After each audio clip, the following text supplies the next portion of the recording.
Hey everybody, just got a few games to show you guys. One of them I'm going to do in a separate vid because I want to talk about it, as in I've been playing the living crap out of it.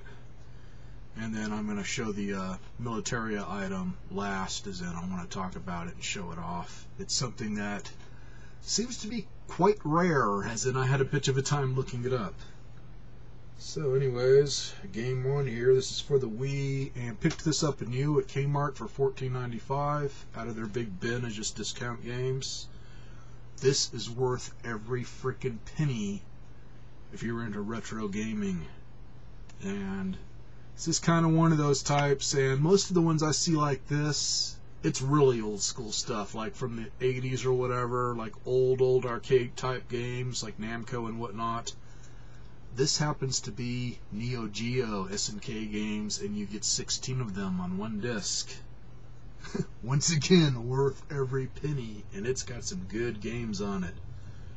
Anyways, this is SNK Arcade Classics Volume 1. I'm going to check after I do this video and see if they got Volume 2 out yet, as in I want more. And this is a definite reason to pick up an arcade stick for your Wii. So here's what it looks like, and games that are on it: Art of Fighting, Baseball Stars 2, Burning Fight, Fatal Fury, King of the Monsters, Last Resort, Edition Lord, Metal Slug, Neo Turf Masters, Samurai Showdown, Sengoku, Shock Troopers, Super Sidekicks 3, The King of the Fighters 94, Top Hunter, and World Heroes. And let's get on the arcade stick thing. If anything, I recommend getting one of the game pads. I'm going to snag me one of those next time I go to the pawn shop, because you got to use the little wand controller or pointer controller or whatever sideways like a gamepad, and for an adult, little kid could probably do it, but for an adult, man, the buttons are just too damn small.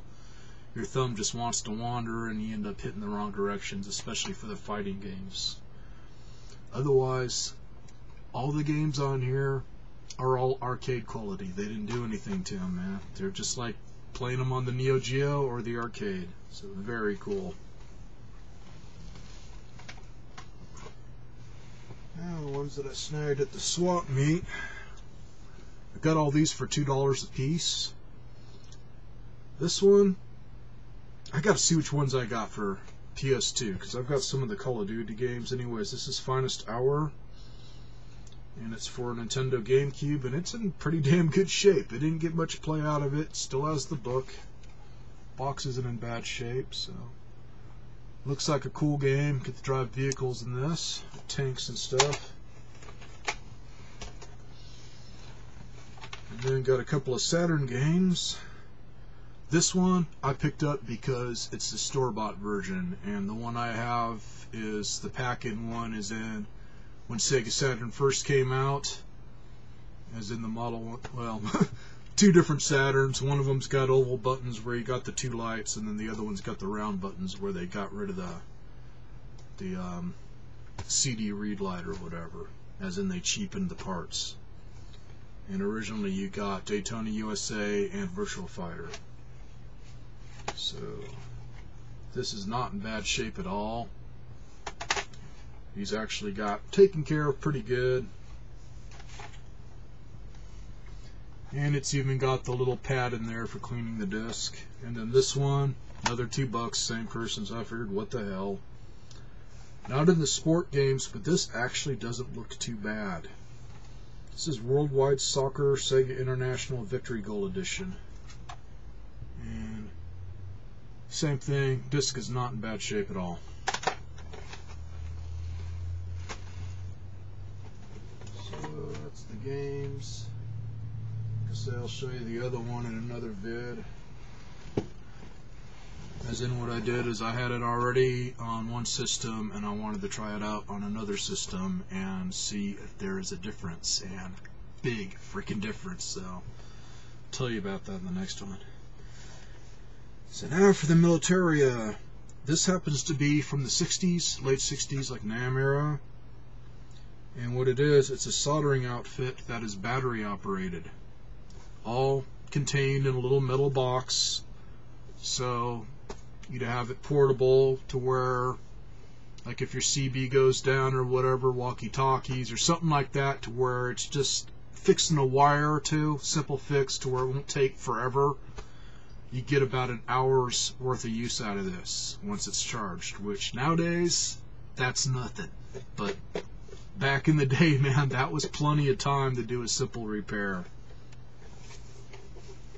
And this happens to be in excellent condition, and unbelievably, I'm thinking the date on this, as in it's nowhere on the box to be found. It just tells you what it is and then gives the instructions on the inside of the lid. But the large battery, or batteries, as in it's got a set of rechargeable, I believe C-sized, in a long tube going from one end to the other. It's got one chamber in there just for the battery.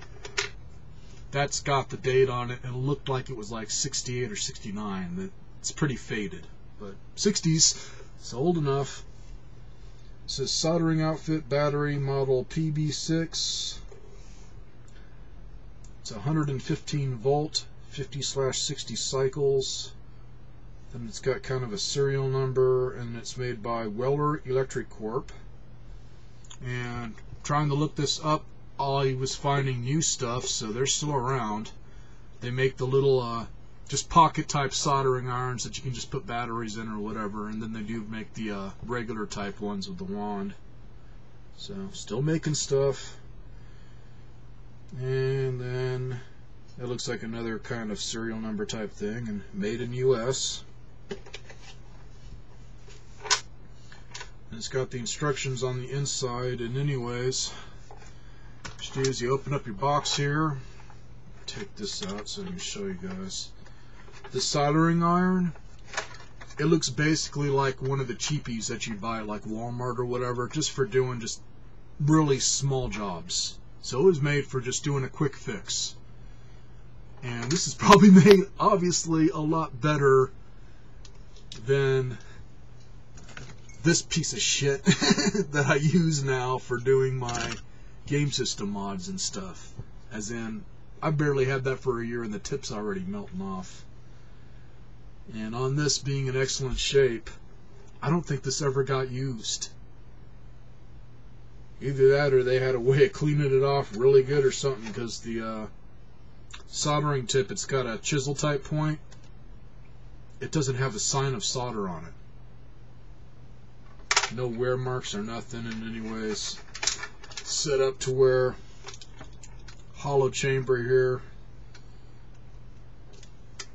Just pop it in the end of it, and then you've got this cover that slips on over it, and you tighten this up, and it's also like extra insulation there, and this locks it into place. And it has a long cord with a plug on the end,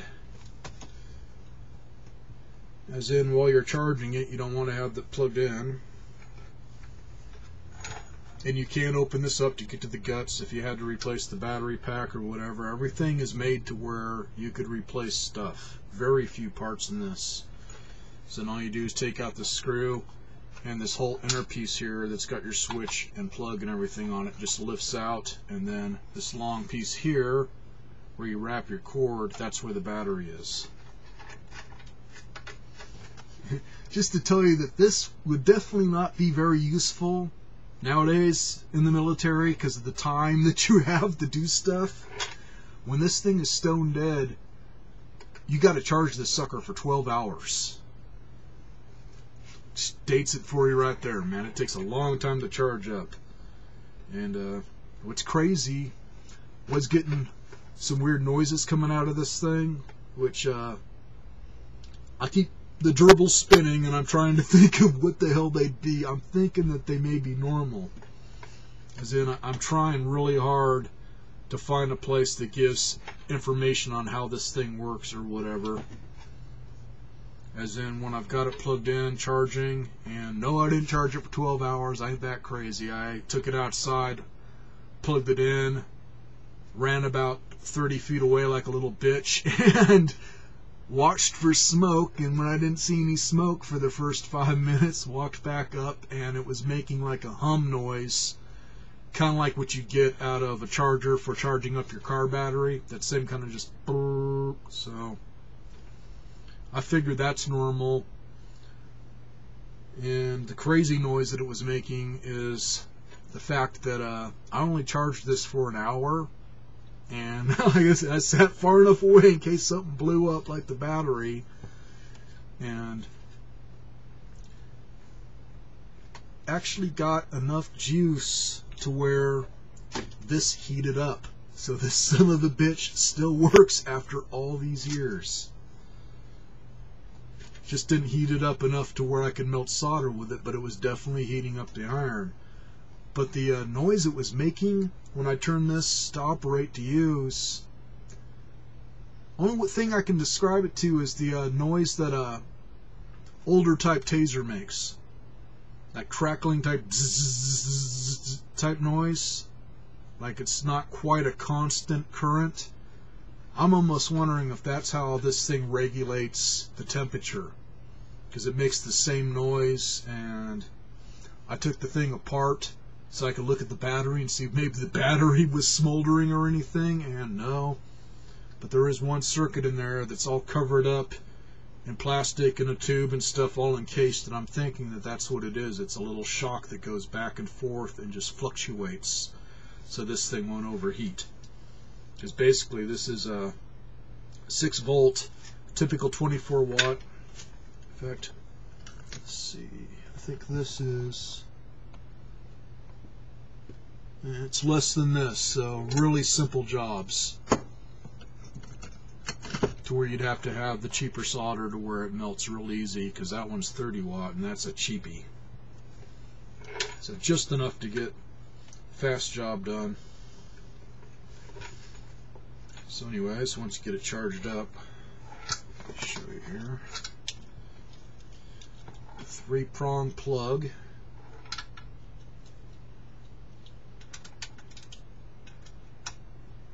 And just to let you guys know, if it did have a problem in here, probably it would blow the fuse, as in right inside here where you guys can't see, where you store the cord and everything.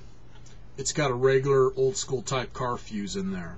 It's glass fuse, which back then, man, that's cool. That means if the fuse blows, they just take out the fuse, take one out of one of the vehicles that's for something that's not being used, like the radio or whatever, and swap it, and then you'd have a working soldering iron. So once it's charged, plug it in and just turn it to operate.